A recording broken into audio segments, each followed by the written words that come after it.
Share भी कीजिए। जैसे दूसरा वाला जो बैच है वो लोग बहुत अच्छे से प्रैक्टिस कर रहे हैं और शेयर कर रहे हैं, और आप मेरे साथ-साथ भी प्रैक्टिस कर सकते हैं और उसको अपने ग्रुप में शेयर कर सकते हैं, सो दैट मेरे को भी पता चलता रहे कि यस आप लोग अच्छे से सीख रहे हैं चीज़ों को।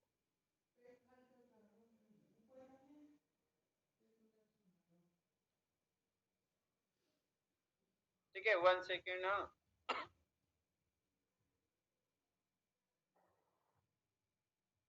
और एट द एंड जब आपका कोर्स कंप्लीट हो जाता है, ट्रेनिंग कोर्स कंप्लीट हो जाता है, उसके बाद आप लोगों को एक एग्जाम भी देना होता है। तो वो एग्जाम आप लोगों का फिर जैसी कोर्स कंप्लीट होगा हम करा देंगे उसको, ताकि आप लोगों का जो है सर्टिफिकेट आ जाए उसके बाद। ठीक है, तो कल के जो हमारे यहाँ पे फॉर्मूलाज थे, तो मैं फॉर्मूला यहाँ पे लिख देता हूँ सो दैट आप लोग को याद रहे। एक फॉर्मूला था हमारा date value, this is the function. Date value function क्या काम करता है, एनीवन? कि फर्स्ट डेट को निकालने के लिए। Yes, okay, 1 second.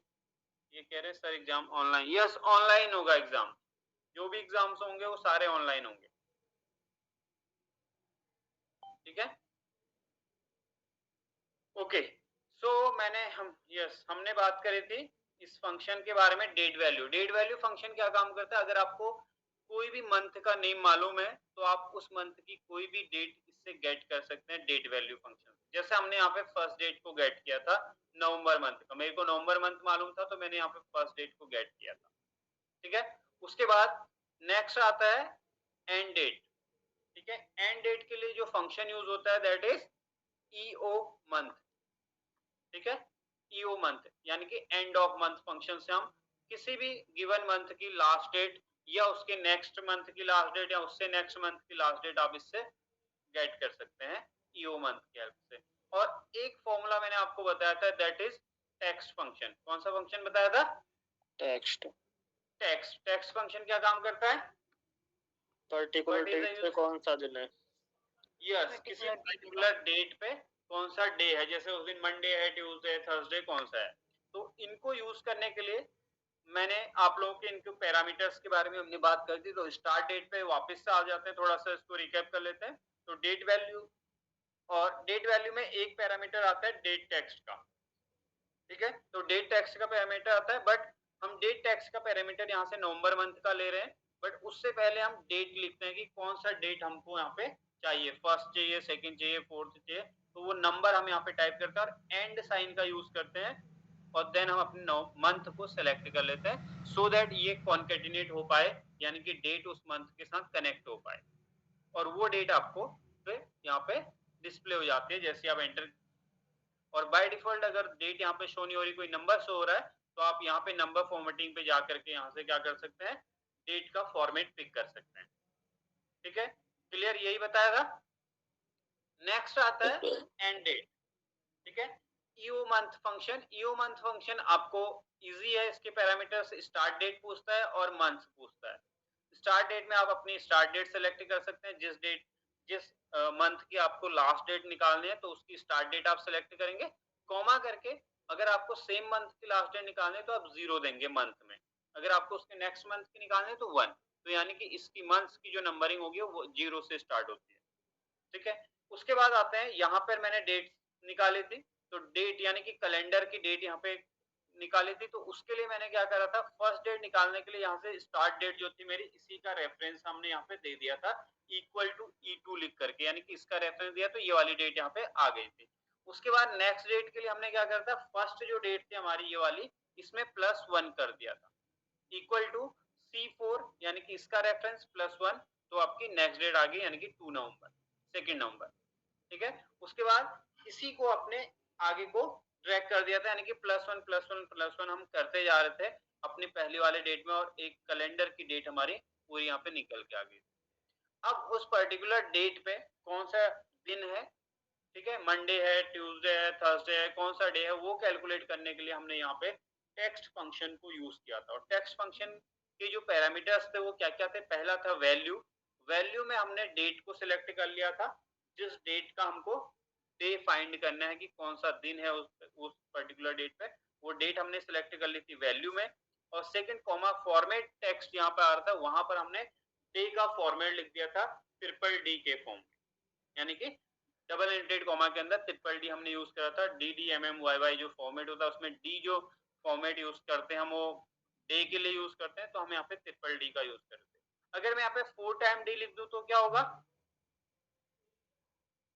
सर लिखा है। क्या कह रहे हैं? पूरा लिखा आ जाएगा सर संडे। यस पूरा नहीं तो दिखाएगा। जैसे अगर मैं यहाँ पे डी 4 टाइम लिख देता हूँ तो जो डे का जो नेम होगा पूरा फुल लिखा आएगा। अगर मैं 2 टाइम कर दूं तो क्या होगा?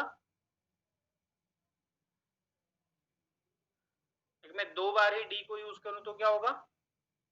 कुछ नहीं होगा सर, फिर होगा तब भी, तब आपको नंबर न्यूमेरिक फॉर्म में डे दिन दिखाएगा। कैसे? ये 1, जैसे ये मैंने 1 नवंबर का देखा तो यहाँ पे डबल डी का यूज करा तो न्यूमेरिक दिखाता है 1 तारीख। अगर 1 तारीख पर डे कौन सा था वो आपको चाहिए तो आप ट्रिपल डी से स्टार्ट करेंगे।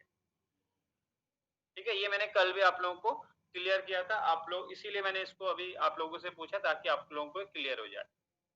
ठीक है, और अगर यहाँ पे डी की जगह पे मैं अगर एम एम यूज करूं तो क्या होगा? मंथ आ जाएगा फिर sir.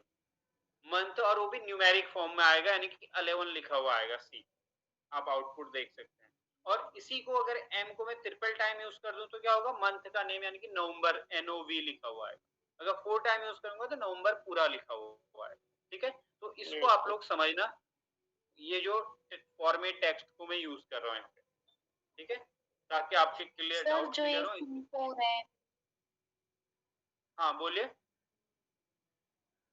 C4 hello C4 sir, इसका जो फिर रेफरेंस आपने सी, हाँ ये भी तो मंथ ही है। नहीं, C4 मंथ नहीं है, C4 तो इसका रेफरेंस है जो डेट यहाँ पे हमने लिखी हुई है, और डेट को मैंने शॉर्ट फॉर्म में लिखा था 1 नवंबर, 1 नवंबर लिखा हुआ ना, इसका फॉर्म, इसका रेफरेंस है ये C4 में है ना, यहाँ से 4th रो है और C वाला कॉलम है, तो वो इसका रेफरेंस है C4 जो है। ओके, हाँ, हम इस पर्टिकुलर डेट पे C4 पे कौन सा दिन है उसको कैलकुलेट कर रहे थे, उसको निकाल रहे थे, फाइंड कर रहे थे इस फंक्शन की हेल्प से, टेक्स्ट फंक्शन की हेल्प से। अब इतना कंप्लीट हो गया हमारा, ये सारी चीजें आ गई। अब मैं क्या करता हूँ, यहाँ पे कुछ नाम लिख लेता हूँ। ठीक है, तो नेम लिखने के लिए मैंने क्या बात करी थी, मैं यहाँ से जो आप लोगों के नेम है, चलिए मैं इन्हीं को कॉपी कर लेता हूँ। ठीक है, कॉपी। ठीक, और अभी आप लोगों को एक चीज और मैं यहाँ पे दिखाऊंगा, मैं नेम यहाँ पे आप लोगों की कॉपी पेस्ट कर लेता हूँ। ठीक है, ये हो गए आपके नेम, और इनको थोड़ा सा फॉन्ट साइज इनका इंक्रीज कर लेते हैं, लाइक दिस। आई होप आप लोगों को अभी नेम वगैरह भी क्लियरली शो हो रहे होंगे। अब मान लीजिए मेरे को इनका अटेंडेंस मार्क करना है, और कल मैंने आप लोगों को बताया था कि कैसे ये मेरा जो कैलेंडर है कैसे प्रॉपर वर्क करता है और कैसे अपडेट होता है, यानी कि डायनेमिक कैलेंडर है। जैसे मैं यहाँ पे मंथ का नेम चेंज करूंगा चेंज हो जाएगा। और एक चीज मैं और कर रहा हूँ, इनको मैं बॉर्डर अप्लाई कर देता हूँ, और इस कैलेंडर को ज्यादा बेटर बनाने के लिए जो ये हमारे ग्रिड लाइंस है, ग्रिड लाइन को मैं रिमूव कर रहा हूँ। ग्रिड लाइन को रिमूव कैसे करते हैं, व्यू में आते हैं और व्यू से यहाँ पे ग्रिड लाइन को रिमूव कर देते हैं।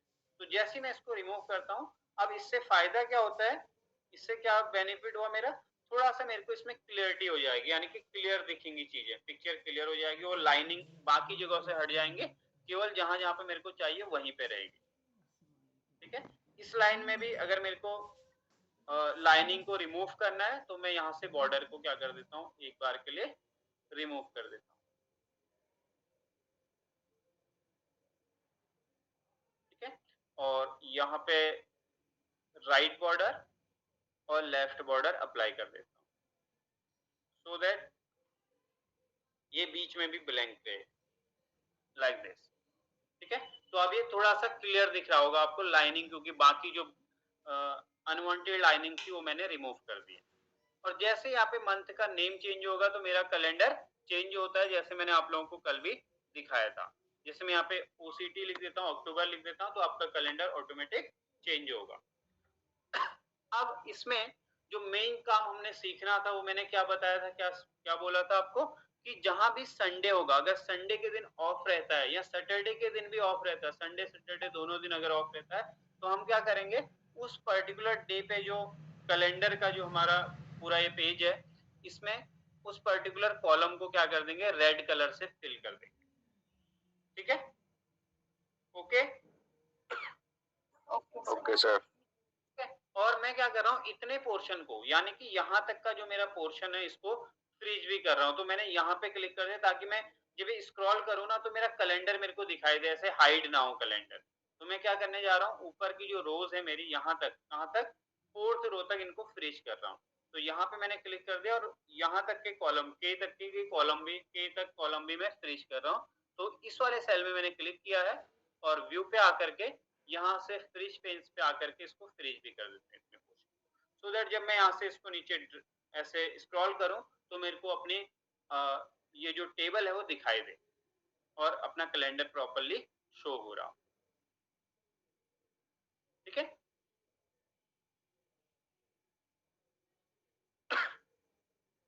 अब देखिए, अब इन पर्टिकुलर डेज पे जो कॉलम्स हमारे बने हुए हैं उनको क्या करना है, हमको हाईलाइट कराना है रेड कलर से। और जब भी मैं कैलेंडर का मंथ चेंज करूंगा वो ऑटोमेटिक शिफ्ट होगा कलर।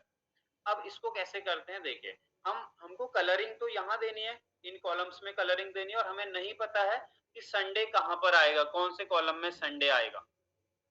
ठीक है, तो उस केस में हम क्या करेंगे, हम, क्योंकि मेरे को नहीं पता, जब मैं मान लो कि मैं दूसरा मंथ यहाँ से ले लेता हूँ, हो सकता है उसमें पहला फर्स्ट डे ही संडे का हो सकता है किसी में 4th डे संडे का आ रहा हो, किसी में कौन सा, जैसे अक्टूबर मंथ में ये वाला 6 अक्टूबर जो है संडे का दिन आ रहा है, तो इसमें यहाँ पर ही रेड कलर आएगा।